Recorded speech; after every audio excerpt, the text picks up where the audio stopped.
TWSN. You ain't heard about us yet, well you better know now, because it's the place that it all goes down. And welcome back to another edition of the TWSN Tailgate Show. As always, I am Matt Levine. As many of you will notice, we are missing somebody. That is my former co-host, Josh Northcutt. He is off the show. He has moved on. He's got promotions at his current job, so we congratulate him on that. We will miss him, but it's okay. It's okay, Bill. We'll make it live. I just want to make the record show that at the end of our standings, I was in the lead. Josh lost. I won. If you're watching this at some point, whether it's live, whether it is down the line, just always remember you blew a 10-11 game lead. Ooh. Bill is the witness here. So thank you, SMU, for winning that game like 2 weeks ago or last week, whatever that was. I can't, my time is not a real thing anymore. It's holiday time. But we are so excited. We got Bill Sparks here. How you doing, Bill? I'm doing great, Matt, here to talk these conference championship games. I did try to secure us a third co-host, but unfortunately Lane Kiffin didn't return my calls, just like he did Ole Miss. So I don't know. Penn State offered me to go on their panel too. I turned them down. I said, no, I'm good. I'll stay here with my crumble cookies. I'm good. Thanks. Well, man, you had to throw crumble in there. I love it. I love it. We will talk all about Penn State and Lane Kiffin, because I think we both have some thoughts on how everything has gone down, because he made a decision. It's happened. It's happened here, Bill. Yeah. But we'll get to that in a minute. We just want to take a second before we get into everything to make sure you subscribe to the YouTube channel, like this video. We are putting out content every week. We will be covering the college football playoff here. We are really excited about that, but we can't do this without your support. We thank everybody, love everybody. So thank you again. But Bill, let's get into this. As we like to do every single week, we just kind of go over just some of the things from last week, just to see what's kind of stood out to us. What stood out to you, Bill, if anything? I mean, it was the final week of the regular season. There wasn't that much craziness that happened, right? It wasn't a normal college season finale where wild stuff happens. But there was some things, right? It set up the bracket. We have a lot of bracket talk. We'll talk about that in a few minutes here. But what were some of your takeaways from last week? Yeah, I think the biggest takeaway was how much, and we talked about it all season with you, me, and Josh, how much the SEC was going to cannibalize each other. They really did on this final weekend, because obviously you saw Texas beat A&M by 10. You saw Georgia and Georgia Tech, even though they're not SEC, single-score game. Then you go down to LSU and Oklahoma, 4-point game. Auburn and Alabama in the Iron Bowl, 7-point game. The one big thing that I always love about these rivalry weekends is every game gets played close. And for better or worse, that helped a lot of teams and it hurt a lot of teams. And we're going to talk about it when we get to the bracket. And I think there's one big team that it hurt more than anything. But I just think the SEC has a problem of they don't know who the top dog is. And they're all trying to say it's them, but they're all also trying to say it's not them. Yeah, I mean, you can just look historically. It's there was with the SEC in particular, there's ebbs and flows, right? Yeah. Unlike most other conferences, there's like a 2 to 3 year window for most of these teams where they're just dominant, right? Like they are the top team. We saw it with Georgia when they went back to back. Alabama kind of ran the SEC a little bit during the 2010 era with Nick Saban, but even in that, we saw Auburn emerge a little bit. We saw Georgia a little bit. We LSU obviously won a championship in 2019. So it goes up and down. The only constant is that Florida has been bad for a long time, and I had to take a shot at Florida there because I just have to. That's being an LSU person, I have to. I'm sorry. But it's an interesting dynamic there because, as you mentioned, they just kind of beat up on each other. And I mean, I guess the Big Ten is like that a little bit, but it's not to the degree, I'd say, as the SEC, because the Big Ten is extremely top heavy, top heavy. I mean, we'll get into it, but the rankings itself, how many just SEC teams are in there? Texas with 3 losses is in there. Vanderbilt, who, obviously they're a very good team this year, but historically they haven't been. They're in there. It's a very interesting dynamic we have with this conference, and it might have hurt them a little bit this year. Obviously, we'll see what happens in the SEC championship game, but I think it did hurt themselves. They hurt themselves a little bit because of how loaded, just absolutely loaded the conferences from top to bottom. Even the bad teams, even the bad teams are good based on a national agenda. If you really look at it, that's the crazy part about the SEC, and that's why a lot of SEC fans have this superiority complex to them, where it's like we're the SEC, right? And I know the Big Ten has won championships the last few years, right? I can't take that away from them. But overall, the SEC is the best conference in this sport, in my opinion, still, top to bottom. And it's going to be until conferences basically figure out, okay, we can't just be top heavy. We have to round out the entire conference, basically. Are you in agreement SEC is still the top dog, or are you looking at the Big Ten here? I am in agreement. Top to bottom, the SEC is still top dog because of the bad teams at the bottom of the Big Ten. If you took the Michigan States, the Wisconsins, and drop them into the SEC, and take the Mississippi States, and even Ole Miss in previous years before Lane, those teams drop them into the Big Ten, you're going to see a very stark contrast. I mean, think about it this way. And you look at the rankings, 6 of the 9 teams in the SEC are all within 9 spots of each other. Yep. Starting at number 6 with Ole Miss, going all the way down to 14 at Vanderbilt. That's 6 out of 9 spots belong to the SEC. It's a cliche because everybody talks about it, but it matters more, and it does. But the problem is it's not mattering enough to 1 or 2 teams to push them over the edge. Agreed. That's enough SEC talk for a minute. We've been praising the SEC, Bill. We have to talk about the Big Ten. And I want to specifically look at the Heisman race because, we've talked about this all year long. I know you have had your sleepers. I have been on the Jeremiah Love train the last few weeks. I still think he deserves it, in my opinion. But realistically, it's probably going to come down to Julian Sayin and Fernando Mendoza. Let's be real about this. That's probably what's going to happen. And the college football gods, in a way, they have given us these 2 quarterbacks in the Big Ten championship game, which we will talk about. We're not going to analyze the game itself here. But are you of the mindset right now that the winner of this game likely gets the Heisman? Within reason. Or can the losing quarterback still win depending on their performance? I say that it is within, just because the team wins does not mean that, like, if Julian Sayin wins, but he goes out there and throws 3 interceptions, the Heisman is not his. If Fernando Mendoza goes out there and wins, but only throws for 74 yards and a touchdown, the Heisman's not his. They have to actually perform. But I think it comes down to if all things are equally considered, and you have 2 quarterbacks that have 2 very good days and 2 very similar games, and it comes down to who wins the game, that's what it's going to come down to. I think it is a 2-horse race between Fernando Mendoza and Julian Sayin. There are some other names that absolutely need to be in New York. You mentioned one in Jeremiah Love. I'm going to continue to mention Jacob Rodriguez from Texas Tech until someone somewhere hears me, because he needs to be in New York. I don't see him winning, because if Manti Te'o couldn't do it with his numbers, I don't see Jacob Rodriguez doing it with his, but he deserves to be on that. Obviously, you've got guys like Jeremiah Smith. You've got guys like Carnell Tate. You've got guys like Haynes King. The Diego Pavia conversation for him in the Heisman, I see it, but I also have seen some really rough games from him. I think if he gets there, he's the clear 5th player there. I think that's just a pity invite, and I wouldn't even accept that if I'm Pavia's camp. But I think it's pretty clearly Mendoza versus Sayin, unless, and this is just out of the ballpark, unless both quarterbacks have an absolutely horrid day, and then Jacob Rodriguez goes for 15 tackles, 5 sacks, 2 forced fumbles, and a rushing touchdown. Do you think there's any way that Jeremiah Love can win this award? Because all I have seen lately, and granted, I'm on the same train as many of these fans. I think he deserves it. But Notre Dame fans have been banging the table for him. What he has done this season it's pretty incredible. And I mentioned it last week. Every single year where a year ends with a 5, a running back has won the Heisman.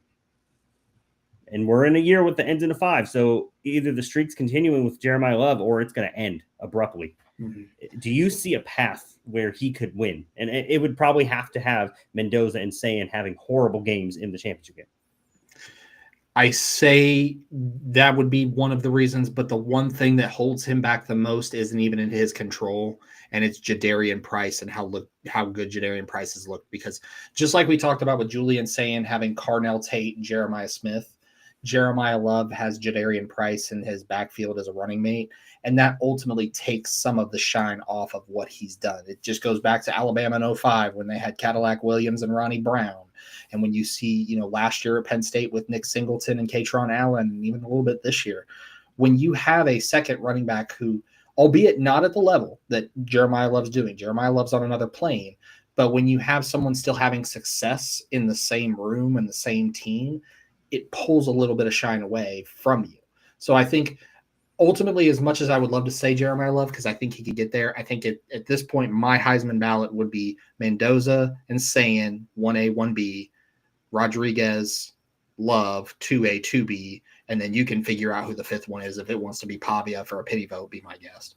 Yeah, I mean, I know Pavia was talking about he deserves to be there, and I agree. If he goes, he's clearly in last. Honestly, he's had a good season, but not Heisman worthy. So let me ask you this, Bill: when all is said and done, who do you believe is going to win the Heisman? I've said it. I said it all the way back in June. I wrote about it on TWSN.net, dropped it in June. I redropped it again over on the socials this week. I think Fernando Mendoza has shown the case to be the Heisman winner because of the games that he's played. He went into Iowa. He went into Oregon. He went into Penn State. Was it pretty? No. But no one's Heisman case is pretty. You go back and look at Tebow and look at his history with the Heisman. He had some ugly games, but he had those moments. You look at some of the other quarterbacks that have won it over the years. Joe Burrow, he had moments where it wasn't great. Eventually it picked up and it was great. Jaden Daniels, he had moments where it wasn't great, but it picked up.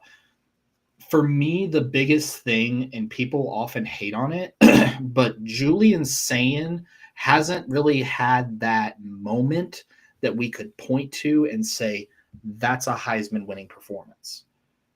Now, if you want to argue that the game was the Heisman winning performance, I could see it a little bit because he did go 19 of 26 for 233 and 3 touchdowns. But also you have to factor in that 8 of those catches and 122 of those yards and 2 of those touchdowns were to Carnell Tate and Jeremiah Smith.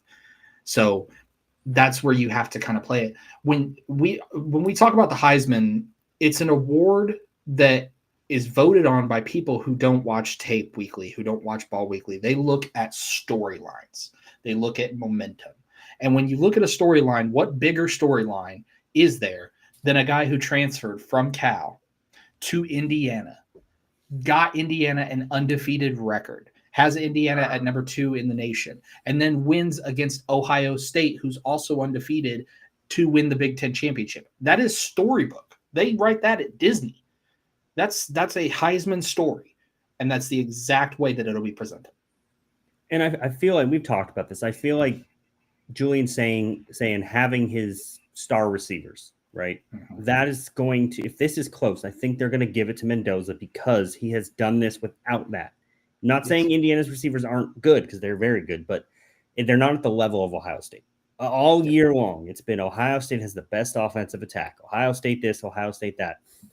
What Mendoza has put up similar numbers to Julian Sayin. Yeah. I think he has a couple more touchdowns, just a little bit less yardage, if I'm not mistaken. Yep. That's impressive. And he's done this at Indiana. Yeah. Who we've talked about a lot on this show. They were never seen as like a powerhouse. And they are right now. They are the number 2 team. They could potentially be the number 1 seed going into the college football playoff if they were to beat Ohio State. So you have to give him that. And so I think I agree with you. I think Mendoza ultimately is going to win this. And that's not even a knock on Julian Sayin because he's had a great season. And here's the thing. We've talked about this. We'll talk about this in a minute. You don't want that number 1 seed. So it might actually be better to not win this game coming up. Yes. So I think Mendoza ultimately gets this done, and it's going to be a fun weekend of college football to try to decide this Heisman race that has been pretty neck and neck all year long. Yeah. And for what it's worth, too, Heisman votes are due on the 8th. They're due Monday. So you can best believe that there are several voters that are waiting until 11:15 that night to cast that vote. Yep. I agree. But we're going to move on. We have a lot to talk about. And speaking of waiting until something is over, Bill, we got to talk about something. These coaches. Where do you want to start, Bill? Do you want to start with the lane of it all, or do you want to start with some of the other hires and then gradually go into this mess that Lane Kiffin has created and is at this point? I think we would do it justice if we didn't start with Lane and make it all about him, right? Because we don't want to inflate his ego. We don't want to inflate his ego any more than what it is. I think the first place we've got to start is we've got to talk about Florida and getting John Summerall. And it's a little curious. I like the hire because I like John Summerall. He's done it. He's done it before. He's done it at a smaller location. Earlier today, it was announced he's going to bring over Buster Faulkner from Georgia Tech as his offensive coordinator. And we just saw what Buster did with that offense and has SEC stints at Georgia. So I like the staff that he's putting together. Plus, they're bringing Dave Caldwell, the former GM, to be their general manager down there as well. So it's got a very good structure. This is different from what we just saw with Billy Napier, where it felt kind of disjointed and discombobulated. Now it feels like there is a true top-down vision of what Gator football should be. And I think that's what we've wanted. That's what Gator fans have asked for. The big question now is the quarterback position. Is it going to be DJ Lagway? Are they going to go in the portal? Are they going to try to bring Lagway back? Are they going to try to get someone in the portal? I think that's the big question. But I like the hire for Florida. I think it's an A hire. I think they hit the home run and they did the right things. But what do you think about the Gators hire? Yeah, I know. I absolutely love it. I think obviously, everyone knows they were going after Lane, right? That was not hidden whatsoever. If they didn't get Lane, I think this is probably the next best thing. And honestly, it could be, I don't want to say it could be better than Lane because obviously he has to prove himself in the SEC, but in the long run, maybe. I think what Summerall has done at Tulane has been pretty impressive, and we'll see. We'll see if it translates to the SEC. I mean, Billy Napier had success before he came to Florida, and then it obviously didn't work out. But I think the difference is, as you mentioned, it's the structure that's being put into place right now. And Gator fans should be happy. This is a home run hire for them, and arguably one of the best ones of this entire cycle. And I think they're going to look back and be like, we're okay we didn't get Lane Kiffin. Yep. We got a coach that's going to lead us to where we need to go. And I am all in. But speaking of Billy Napier, Bill, he just got himself a job. He is going to James Madison. Sunbelt Billy. What do you think? What do you think of this? Because we got our guy Josh here. Mm-hmm. So I think the big concern for me with Billy Napier is how much of the Florida quote unquote stench, because it looked bad towards the end of his Florida tenure, how much of that follows him to James Madison? Or do we get the Billy Napier that had a lot of success at Louisiana going 40-12 and was the classic Sunbelt Billy, right? I think that's part of the issue. But the other part of the issue, and why I'm not as big a fan of this hire, is the expectations. Look at the last two James Madison coaches. Bob Chesney, who's now at UCLA, and Kurt Cignetti, who's now at Indiana. You're now saying, okay, Billy Napier, you're next up on the docket. I don't know if he reaches the heights that Cignetti and Chesney had set before him. I don't know if he gets there.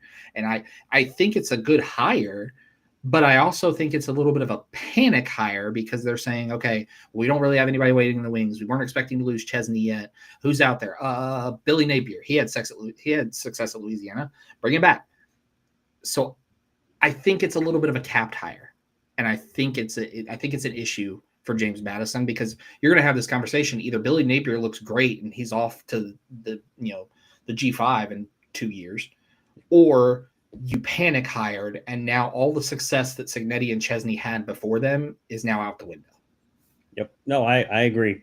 You're in a weird spot if you're James Madison because, like you said, he's going to leave in a year or two if he finds success. If he gets James Madison to where they've been, basically, he's going to the next open job that gives him in one of the Power 4 conferences. That gives him something. Yeah. I mean, the dude I don't care that he didn't have that much success at Florida. He was the Florida Gators head coach. Yep. Now he's James Madison. He is going to try to find an in between with that if he can. Yeah. I don't know where that is. I don't know what that looks like for him, but it's a weird spot. But speaking of Chesney, what do you think of the hire for UCLA? Because I have said it here. UCLA to me feels like a sleeping giant in the Big Ten. If they just get some structure, something. They obviously are in Southern California. I know they compete with USC, but they're in Southern California. They can sell recruits. You get to play and live in Southern California while also being able to be a part of these big-time Big Ten games. It's a gold mine, but they haven't figured it out. They haven't been able to figure it out for a long time at UCLA. Yeah, Is no, I'm Chesney with the you. guy to do this, basically? He is. And the reason I say that he is because you just watched him have success at James Madison after Signetti set the bar so high. We said, okay, it can't be exceeded. There's no way. He said, bet, and exceeded it. And I think the big thing is UCLA, just like you said, this is a sleeping giant in Westwood that needs someone to come in and bring a structure. Because we just saw Deshaun Foster try to make his way through it, and it looked more discombobulated than Florida. I just talked about that. It looked worse. I think the big thing is if you support Chesney and you give him the time to grow into this role and give him the financial support he needs, you are in a talent hotbed in California, namely in Southern California, where there is talent to be had. You could throw a dart and find a 5-star recruit and not even blink. The big issue is a guy going from the East Coast to the West Coast who's never really recruited in the West Coast area. But the big thing is recruiting travels. If you've recruited well in the East Coast, it's going to recruit well in the South. It's going to recruit well on the West Coast. It's going to recruit well in the Midwest. I think the big thing that I have a question on Chesney is who is going to be the offensive coordinator. If they bring back Neuheisel, this is an A++ home run cycle for the Bruins. If they don't, now you have a question of who's going to be his play caller, and that might be the big thing I have pause on, but I'm not worried about the defense at all for the Bruins. Yeah, I mean, I agree. And look, I will say this. UCLA still means something in Southern California. I know USC is the talk. They've been the football talk. UCLA is more of the basketball talk. And in this, UCLA football is still a thing. When they've been decent, they get fans to go to the games. Fans care. I have plenty of friends who are UCLA fans. They don't like the team because they're bad right now, but they care. If they get this thing even just going a little bit, it could take off fully. I fully believe that it will. I love this hire for the Bruins, and I think they're gonna make some noise here in the next few years. But is there a hire that you feel like is going under the radar? Because there's been so many. You got Ryan Silverfield going to Arkansas, Will Stein, Kentucky, Pat Fitzgerald, Michigan State, Eric Morris, we've talked about going to Oklahoma State. Brian Hartline just got hired at South Florida. Is there one that you feel like is just kind of going under the radar? Before we get to Mr. Kiffin, we'll talk about him in a second. But any that you are like, you know what, that is something no one's talking about this, but I really like that hire. You hit the nail on the head with the very first name out of your mouth, and it's Ryan Silverfield to Arkansas. Because you watched him, he won successfully at Memphis, 50-25 in his years, including 4 consecutive wins against Power 4 opponents, including West Virginia and Iowa State. He could beat better teams than what he was equipped with at Memphis. He could beat more powerful teams. The big thing with Silverfield is Arkansas needed a guy to come in and basically change the perception of the organization, because you had Pittman, then you go to Petrino. There was just an air about Arkansas that you didn't feel right about it. You just didn't feel good about it. When you get Silverfield, he's shown a proven ability to win. He's shown a proven ability to recruit. He's shown the ability to separate himself from the pack. He's been consistent. And we also have to mention he was just at Memphis and Tennessee recruiting and winning well, and he's only going a couple of states over to Arkansas. It's not like what we just talked about with Chesney going East Coast to West Coast. He's staying in that same region. So the big question, obviously, is how well is he going to do in terms of going to the SEC? But this isn't like going from JMU to Auburn or to Florida. This is to Arkansas, where there is still pressure, but it's not as big of a pressure. Your biggest pressure with Arkansas is probably LSU.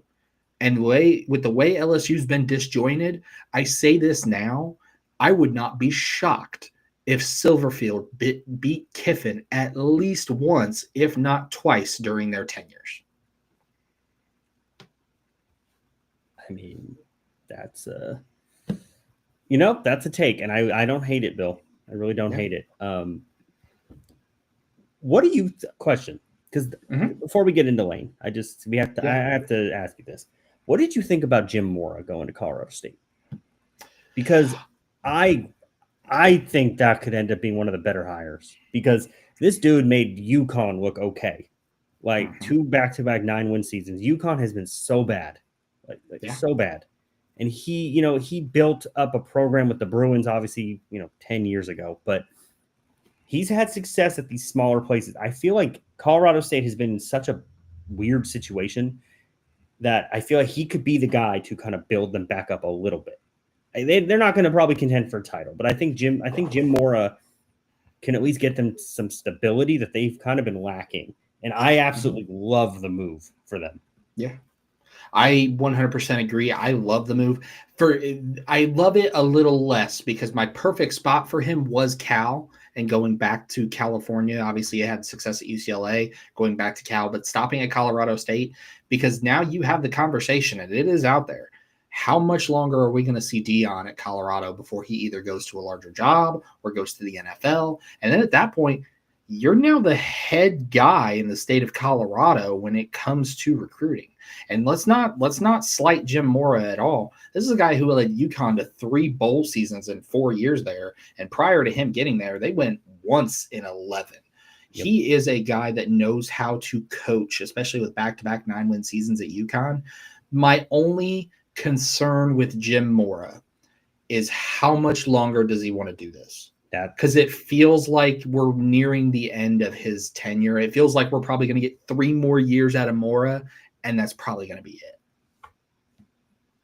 That's my question too. But if he can just create some stability there, I think he could get this Rams program going, because it's been too long. It's fun when they're having high flying offenses. College football needs them to get back. So I like the hire. Bill, we have to talk about Mr. Lane. The Lane train has landed. It's found a home in Baton Rouge for now. We'll see what happens with that one. What do you make of this entire situation? We've talked about it, how he's handled it, how both schools have handled it, but he's finally made a decision. This is the first time we're here talking about that he's made his decision. He waited till after the Iron Bowl, which we all kind of expected. Yep.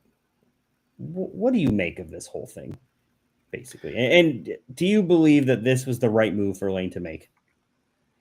So on 3 levels. The first thing, this is the right move for LSU in the worst possible timeline. Lane Kiffin was a perfect head coach hire for them because he gave them what they needed: star power, offensive capability, one of the smartest play callers in probably college football today. Perfect fit for what LSU needs.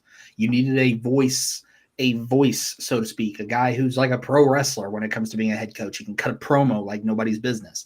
That's what you need in Baton Rouge. The problem is the second level, the entire circus that comes along with Lane Kiffin when you get Lane Kiffin in your building. Because yes, while he does cut promos and does interviews as well as anybody, he also does promos as well as anybody, and he can just as easily talk his way into trouble and out of it. And I think the problem with this whole situation is, and this is the biggest sticking point, the whole situation was handled poorly. Lane wanted to coach through the college football playoff. Ole Miss AD said, hey, I'm not going to let you stay here and poach the recruits we have coming in and poach the coaching staff while you take us to a national championship. Because that's basically like you hiring a contractor to build your house. They get hired to build the house next door and take your nails and plywood and go build that house. You can't do that. And Lane wanted to have it his way or the highway, because that's just how Lane is. We all know Lane Kiffin. We've seen it when he was in Oakland. We've seen it when he was in Tennessee. We've seen it when he was in Alabama. This is nothing new to Lane Kiffin. So obviously that whole war, that's a whole situation. As far as the hire in a vacuum itself, it is an A hire. If you throw in the entire circus and everything surrounding it and how Lane tried to paint himself as not being the bad guy when he was 100% the bad guy, it's an F hire. And it's an F hire that's going to go down in flames when 3 years from now, they're going to have to buy out Lane's $90 million deal. Yeah, it's a move. I have said on here, I like Lane Kiffin. I think he's a good play caller. I'm concerned that he hasn't even won at a championship, like an SEC championship, something like that. Granted, Ole Miss is a he turned them into a destination. Let's be real. Let's call it what it is. Ole Miss was not this high of a recruit, anything. I think Lane's going to have a lot of success at LSU. But if this man wants to ever get hired at another big-time program, he has to win the big game. I'm sorry. This is his chance. And I think that is exactly why he left Ole Miss. Because he knows deep down, if I don't win soon, it's never happening for me. He's 50. I know coaches coach into their 70s, right? But if you cannot find success at LSU, where the hell are you going to find success at? Quite frankly, why would an Alabama hire you if you can't find success at LSU? Everyone's talking about, oh, he's going to go to the Alabama job. He has to prove himself at LSU. Mm-hmm. Let's be real. That he has to. He flamed out with Tennessee. Obviously, USC had sanctions and whatnot, so that all went downhill. Florida Atlantic, he found success. Goes to Ole Miss, turns them around, right? They're in the playoff. Now, he leaves. I don't particularly think he would have won a championship with Ole Miss. I think they probably would have been a first or second round exit, but he at least had a chance. But now you are going to LSU with the resources LSU has. LSU has basically said, we're going to give you whatever you need to build this roster. You better win. And if he doesn't, he's going to have a stain on his coaching career.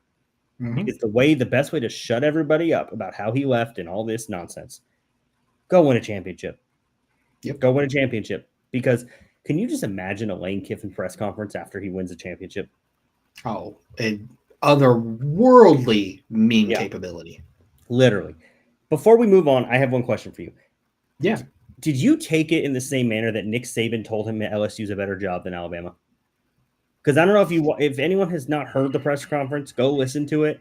Lane kind of hinted at some things that Nick was telling him some stuff, and he's like, I can't fully say what he said because he's still there and all this stuff. Yeah. I took it as that he told him LSU's the best job in the country. You're going to regret it. Don't do this.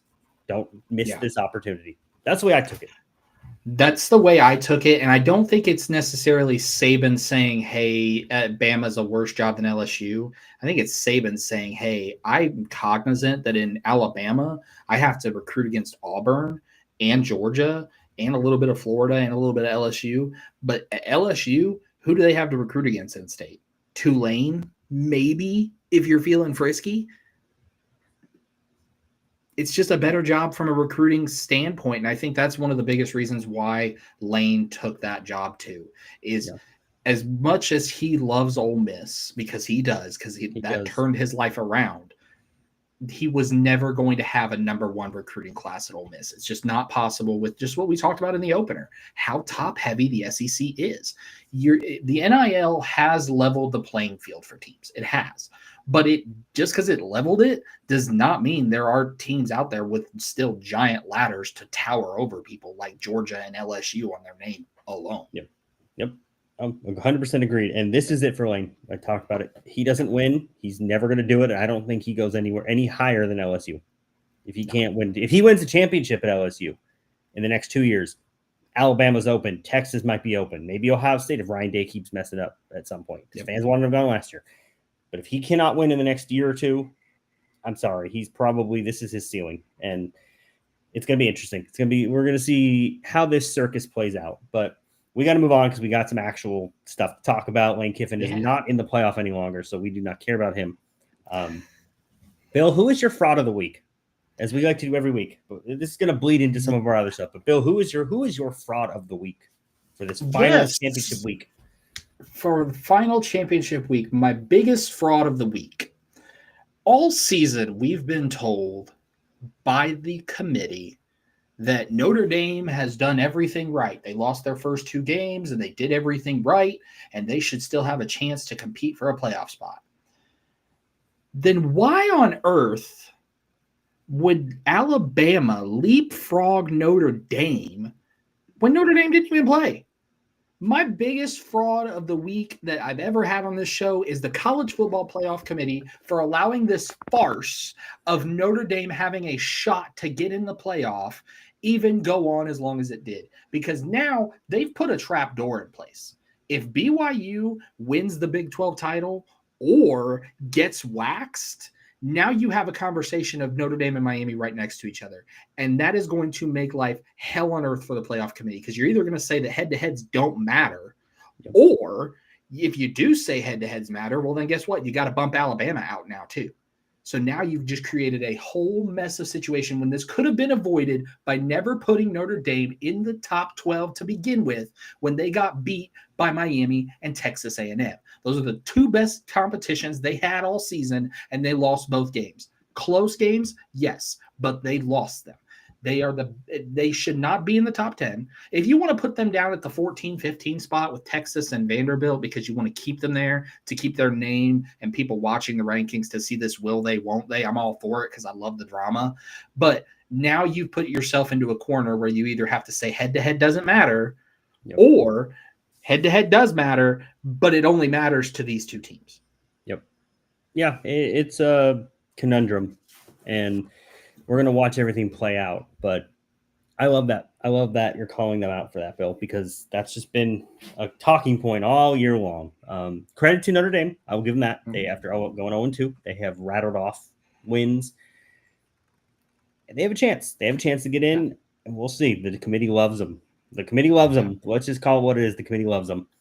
But, Bill, before we get into some of these conference championship game picks and breakdowns here, we got to talk about the bracket, because this is all anybody cares about with the playoff coming up. On Sunday, I believe it is 12 Eastern, I think. Yeah, I think it's somewhere 12 to 1 Eastern, yeah. Something like that. I don't know. I can't do time, but something like that. The committee will be putting the official college football bracket in. There's been talk all week. Does Texas deserve to get in? Does this team deserve to get in? Obviously, what happens in these conference championship games, right, Matt, will matter in a few of them. I don't think all of them matter. What's the biggest standout to you? Because when we look at this bracket, there's so many different scenarios, as we just kind of mentioned. What stands out to you, and what craziness do you see kind of coming down the pipeline here? Yeah, I think the biggest thing that stands out to me the most is you are now putting the faith of an entire conference in the ACC in a team of Virginia that has struggled all season long, especially when games go down to the wire. Because here's the thing. If Duke wins, are we confident that Duke is going to rank higher than Tulane or North Texas and James Madison? I'm not. So now you're saying, well, the ACC just doesn't matter. And I've said all along that a 3-loss team should not be in the playoff. I 100% stand by that, and I still stand by that. But if Duke wins, are you going to say that this ACC championship means more than the Sun Belt and the American? Because you can't, because there's no way possible. So now you've set yourself up for that. And I think that it's no fault of their own, but we've talked about it all year long that just having these automatic qualifiers for conference championships has to go away. It has to. I said, I talked about it in our chat off air. I said the easiest way to do it is if you have a 12-team playoff, the automatic qualifier would only apply if you are in the top 16 to 18 teams. If you're the 18th overall team and you're the conference championship, you get the automatic bid because you're right there. But to not even be ranked and somehow magically get a playoff berth because you win a conference that is down this year, while jumping teams in that conference, jumping 3 teams, including Miami, Virginia, and Georgia Tech, the committee cannot entertain Duke in this playoff bracket. They can't. And if they do, they might as well just throw the rest of the bracket away. Yep, I agree. And there's a doomsday scenario. Duke wins, James Madison loses. Obviously, one of North Texas or Tulane is going to win the game, right? Mm-hmm. That's just going to happen. There's some doomsday scenarios that could happen here. Yeah. Texas might actually have a shot to get in. Maybe. Miami might have a shot to get in. Maybe. When they didn't even play for the conference championship. And that would be something in its own right where, I mean, I don't know. The whole thing with the automatic qualifier and just the way the ACC has been this year, it's so, I do not pity the committee because they are going to have so many pissed off fan bases coming at them. And it's not even fully their fault because half of these teams have played down to their competition.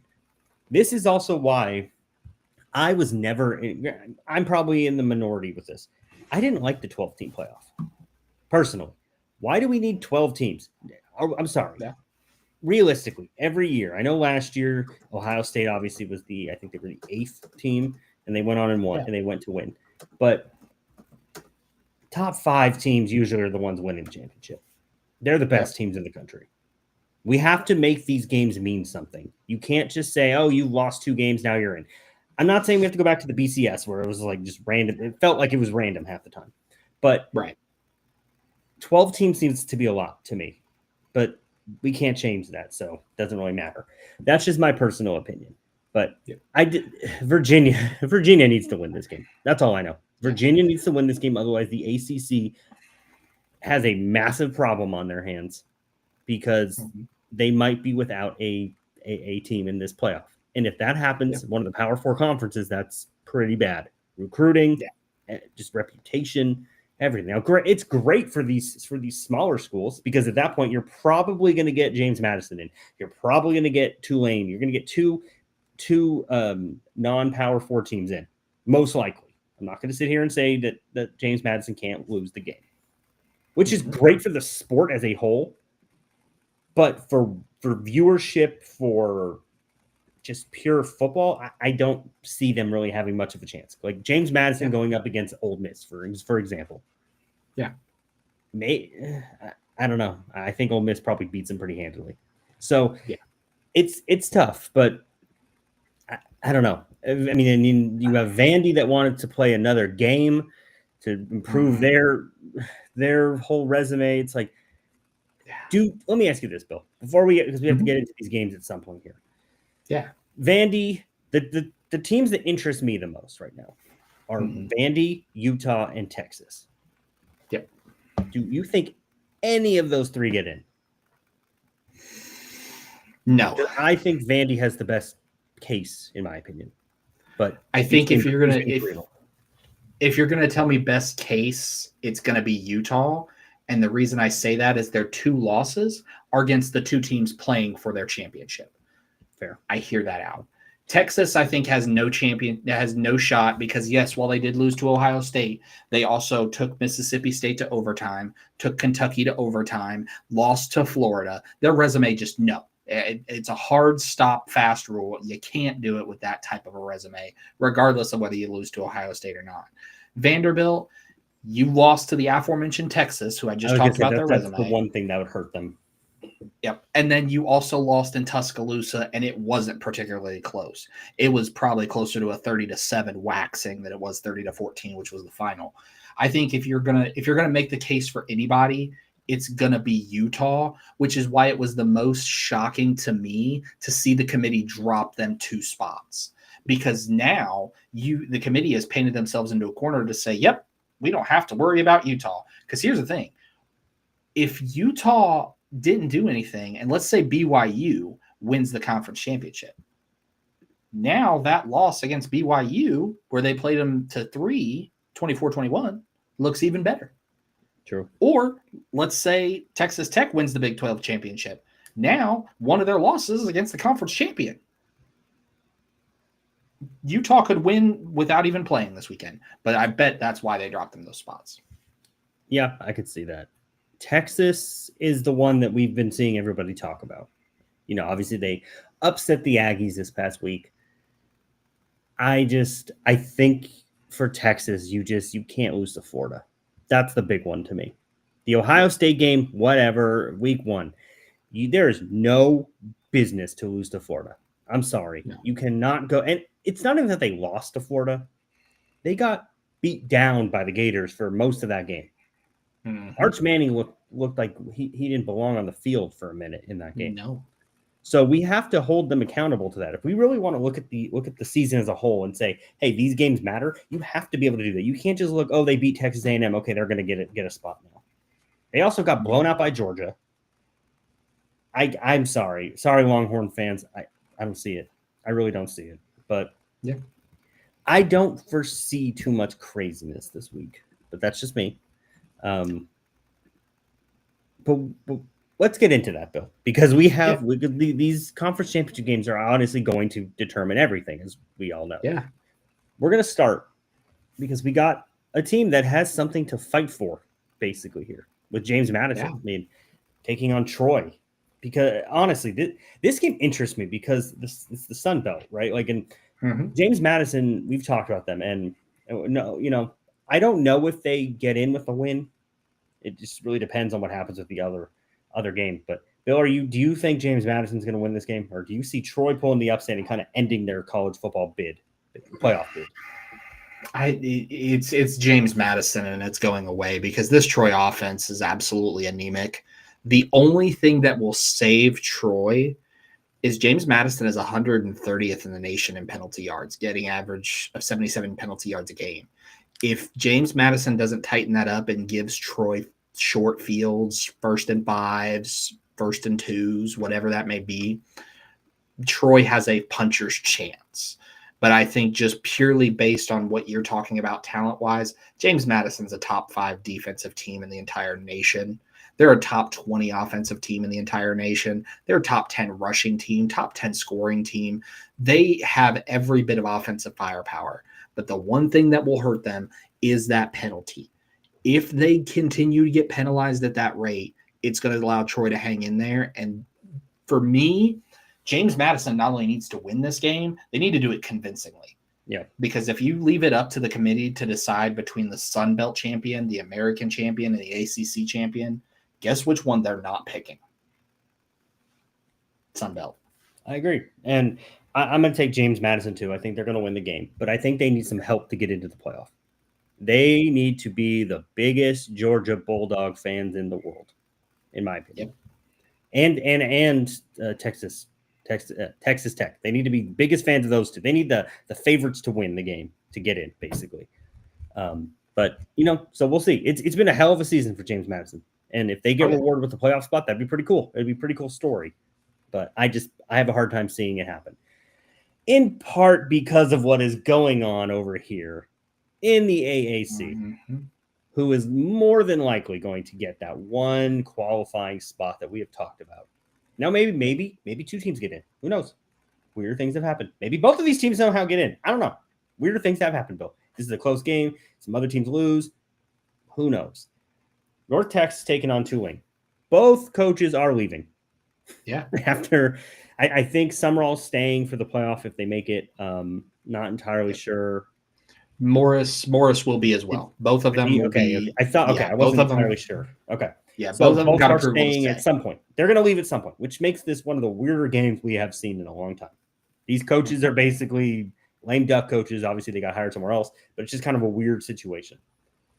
Who are you taking to win the AAC, Bill? Because I think both of these teams have a legit shot to do something in the college football playoff. And when I say that, I don't mean championship. I mean pull an upset in the first round. I 100% agree with you. For me, I have said it all along, and I'll continue to say it. North Texas is the team to beat in the AAC. And the reason for that is Eric Morris and what he's done with Drew Mestamaker. When you are in these types of games, conference championship games, college football playoff games, the biggest thing is who's got the better quarterback. And for me, I'm taking Drew Mestamaker and what he's done at North Texas over Jake Retzlaff at Tulane. And I'm with you. I think if North Texas wins this game, they're probably staring down the barrel of the 6-11 matchup against Ole Miss. And you mean to tell me an Ole Miss defense that struggled even when Lane was there now has to try to figure out a way to stop this high-powered passing offense led by Drew Mestamaker? It's going to be a shootout. Yep. And when we're talking shootouts, I'm taking North Texas. Oh, I'm with you. But I think Tulane wins the game. I think Tulane is just, in my opinion, I just think they're going to find a way to win this game. They're going to rally around Summerall, win the game, And then they're going to send the committee into an existential crisis. Because Mhm. if Tulane wins this game, and then some of the other things happen, both of these teams can make the playoff, in my opinion. If it's a close game, it has to be a close win for Tulane. Yes. Because North Texas has the better record right now. They're 11-1. Tulane is 10-2. Both of them would then go to what, 11-2? No, 11-2. Yeah.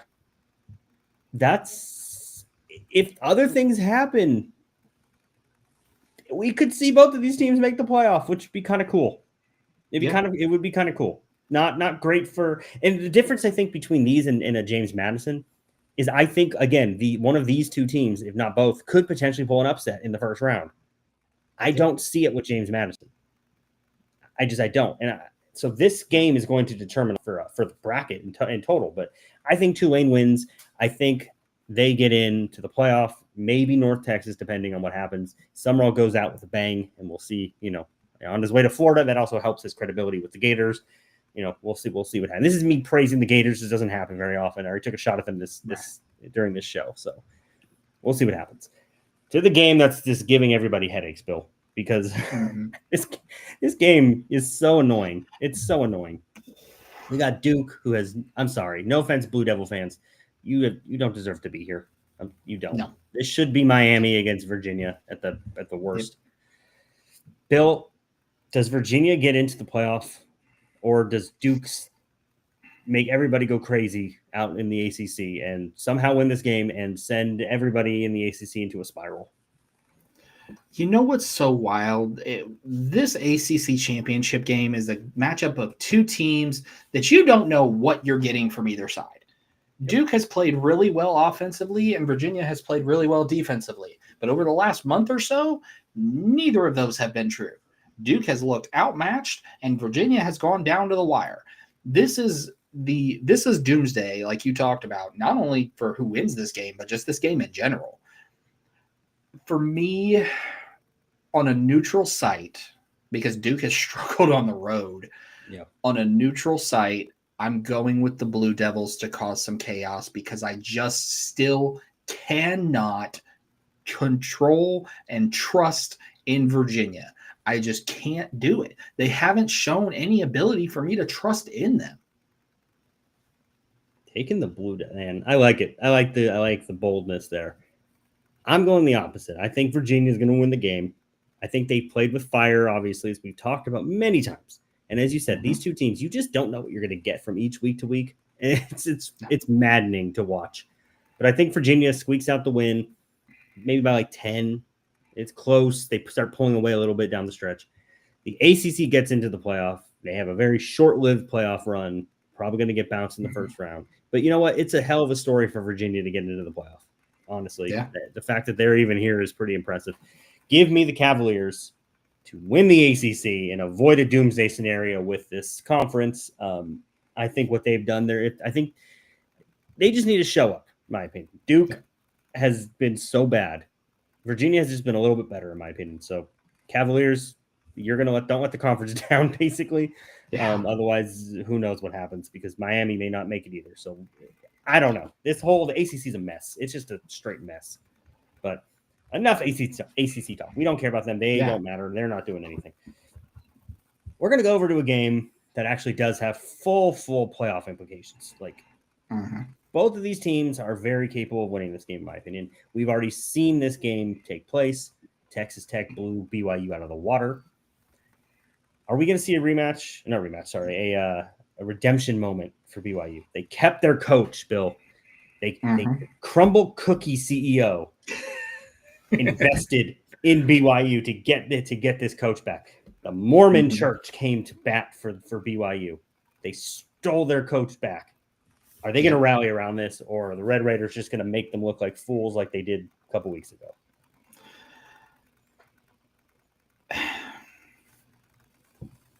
I hate to say this. The Mormon Church. Don't disappoint the Mormon Church, Bill.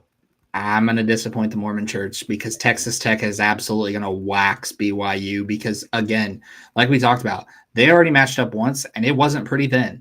And you can't tell me really they've changed anything since that. They may be a little bit stronger running the ball, but even then BYU was still strong running the ball when they were playing the first time, and it just got worse. I truly do believe that Texas Tech is one of the most dangerous teams in this playoff to be able to go the distance.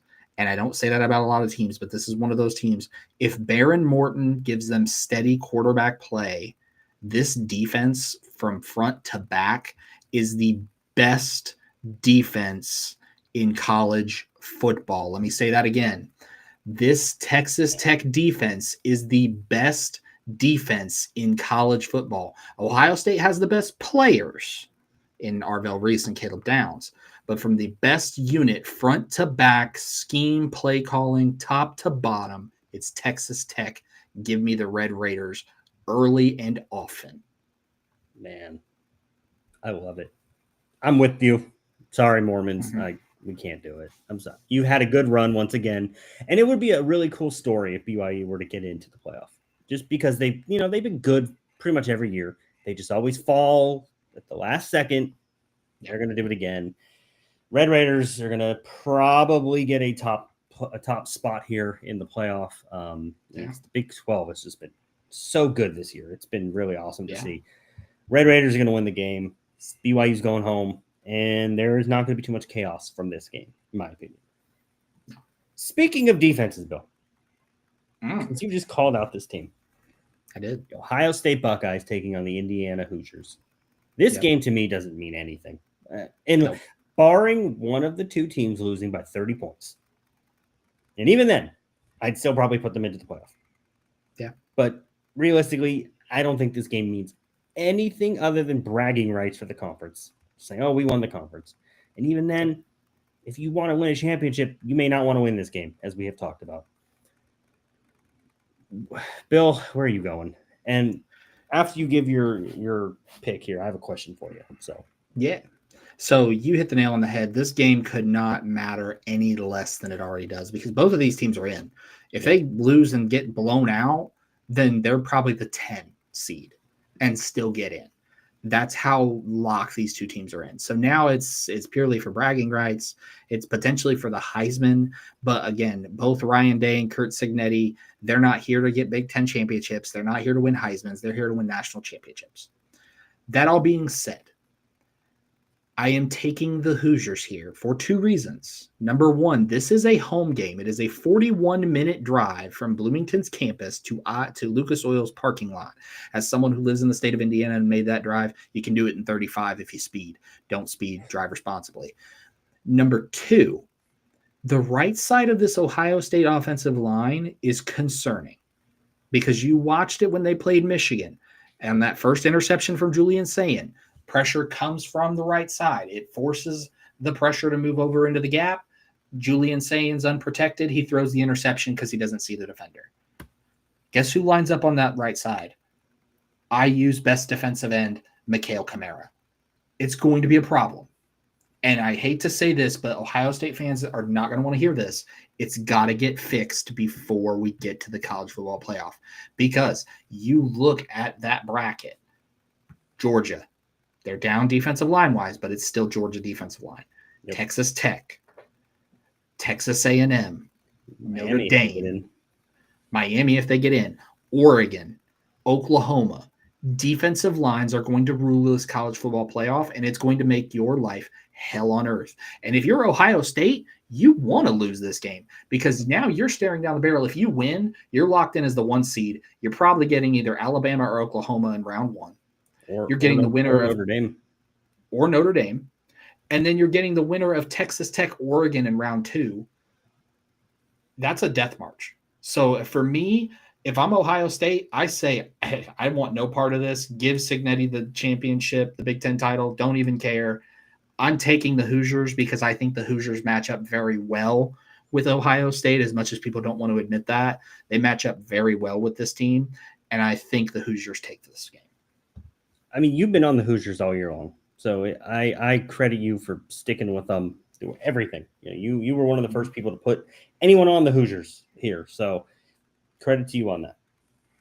But they're going to lose this week, and I think that might be the best thing that happens to them. Yeah, because I think if we'll talk more about once the official bracket comes out, I think Indiana might be in the championship game. I don't think Ohio State's going to be, but I think Ohio State's going to win this game. They're going to win the Big Ten. They're going to have their fans all feeling great. We're the back-to-back champions of this. We're going to go back-to-back. Sorry, they're not back-to-back just yet. They're going to go back-to-back. We're going to do this. We just won the Big Ten, and then they're going to fall on their face in the playoff, as we've talked about. Yep. If there are literally reasons to lose this game if you're Ohio State, if you want, as we've talked about. Just the way I see it, look, I understand wanting to go undefeated, right? That is having, if you win the championship, having that undefeated season, right? That is an awesome accomplishment. It doesn't happen very often, though. It really doesn't. Sometimes you need to be humbled during a year. Bingo. You need to be humbled, even if it's a 3-point loss. You need to feel defeat to make sure it doesn't happen again. We saw it last year with Ohio State. They got beat down by Michigan. All the fans were down calling for Ryan Day's head. What does Ohio State go and do? They go win 4 games, win the championship, right? Mm-hmm. You have to have some adversity to win a championship. You have to. And look, I haven't really seen much adversity from this Ohio State team this year. Even teams who have gone undefeated throughout seasons, they had adversity. 2019, LSU against Texas, week 1. Yep. They were down. Joe Burrow had to bring them back. That Florida game was not an easy game, if anyone remembers, in Baton Rouge. They was tied, I think, in the third quarter. Yep. So you have to have adversity in order to get to that final mountaintop. Ohio State hasn't felt that this year. Indiana has. Indiana has pulled out these games where it's like, okay, maybe we're going to lose, but nope, we're going to win. We found a way to win. Ohio State hasn't had that this year. The best thing for Ohio State is to lose this game because then I think they might actually win the championship. If they win this game, I don't know. It's going to be tough. I think Ohio State wins. I just think that this means more to them in a way. Keeping them alive. But before we move on to the final game, our guy Will had a question that I want to make sure we get to. Yeah. If Ohio State does run the table, let's say they win, obviously they keep going, win the championship. Is this one of the top 3 all-time teams, in your opinion? Just based on statistics alone, they could be. Statistics alone, they could be. I'm not saying top 3. Top 10, unequivocally, yes. Top 5, I hear the argument. Top 3, no. I'd agree with that. I saw a few Ohio State fans saying that this team would beat the 2019 LSU team. And I'm like, do you know who Joe Burrow is? I'm sorry, I don't need to talk about LSU. That LSU team gets disrespected sometimes. Mm-hmm. They were blowing teams out in that top teams. Ohio State hasn't done that. So I don't want to hear it, Buckeye fans. I'm sorry. You guys are a very good team. Go win the championship, and then we'll talk about where you fit all time. That's just the way I see it. It might be a hot take, and I'm going to launch it, let it fly. Do it. I think last year's Ohio State team is better than this year's. I would agree with that. Overall, as a whole roster, everything, I think so. Yep. I think so. And they won the championship, so you know what? That's all that matters. But, Ohio State fans, they love to complain. I love you, Ohio State, but, you lose a few years to Michigan, and you can't help yourselves. But that's okay. That's neither here nor there. You're the defending champions. We'll see what happens. We're going to go on to our final game here, Bill, before we get out of here. Rematch. Once again, we got another rematch, which is always fun. Georgia taking on Alabama. Alabama beat Georgia earlier in the year in Athens, which doesn't happen very often. I distinctly remember you picked Georgia to win the game. I picked Alabama. Josh isn't here, so I have to give you some crap. That's fine. Are you going to right the wrongs here, Bill? Who are you taking to win this game? And because realistically, this game does have a lot to do with the playoff. Because if Georgia wins, Alabama's probably out. If Alabama wins, things get kind of interesting. Yeah. As much as I want to right the wrong and take Alabama here, it's go Dogs. And the reason I say it's go Dogs is because I think Kirby Smart finally exercises the Kalen DeBoer demon. I think this is the game where he says 0-2 against DeBoer, where he says we are not going to go 0-3. We are going to figure out a way to get it done in Mercedes-Benz Stadium. So it's pretty much a mini home game for the Bulldogs. And you also have to have the conversation, and I know Georgia fans don't want to hear it, but if they lose this game, there's a chance that the committee has a conversation about not putting Georgia in the bracket. I mean, who have they beat?